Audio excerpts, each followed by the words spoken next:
The National Salvation Front and South Sudan United Front have expressed doubts over President Salva Kiir's call on them to rejoin the peace process.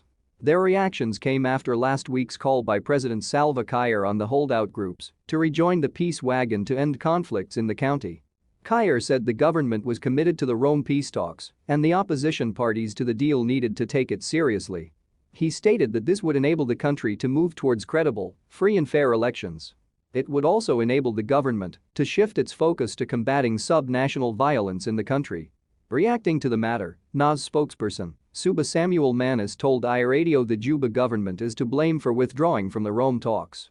However, Samuel says the previous positions remain unchanged until the root causes of the conflict are addressed. We in the National Salvation Front undermined that statement because all of you know when we were in Rome and the peace process was going on well, the government decided to withdraw from the peace talks, said Samuel. We, in the National Salvation Front, we still affirm in our position, the only way for peace in South Sudan can only be achieved when we can address the root causes of the conflict in the country.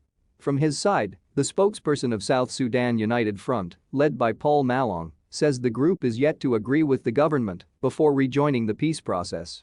Besides, Garang Maluel Deng says SSUF doesn't understand the basis of the president's call for peace. The call for the president to us, we don't understand it, let them go to Rome, if their delegation is now in Rome, we will be able to join peace. How do we join peace in Juba? Asked Deng. We have not yet settled on any agreement, if they go to Rome today and we will go there tomorrow, this is where we are negotiating. You cannot just call for us to join peace where you're in Juba, you call for peace when you're in Italy, but you cannot just call for peace in the capital city of South Sudan. How do we go there without any agreement, and that's why I'm saying they not serious. So that call from the president is not clear and is not the first from the government to call for us. Now, they are attacking our forces in northern Bahr el Ghazal, these guys are not honest. The Sant'Egidio Catholic community based in Rome, Italy, started the mediation between the government and the South Sudan Opposition Alliance SSOMA in November 2019. The coalition is led by Thomas Cirillo, Paul Malong, and Pagan Amum, among others. The Sant'Egidio-led mediation is aimed at supporting an inclusive peace agreement in South Sudan by persuading the holdout groups to join the revitalized peace deal signed in September 2018. In January last year, a meeting between the government and holdout groups led by Pagan Amum and Paul Malong was postponed. This came following a division among the South Sudan Opposition Alliance leaders in Rome peace last year. One SSOMA group broke away after an allegation of undisclosed talks between the government and Juba and the group led by Paul Malong.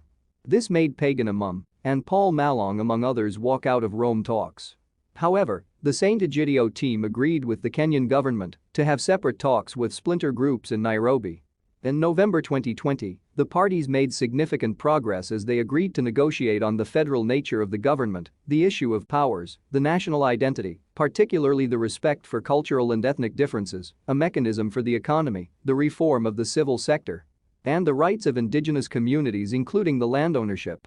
In January 2020, the parties signed a declaration in Rome to observe the cessation of hostilities agreement and further negotiations on the root causes of political violence in South Sudan. The Sant'Egidio community has maintained that their mediation effort is complementary to the efforts of the IGAD to achieve peace in South Sudan.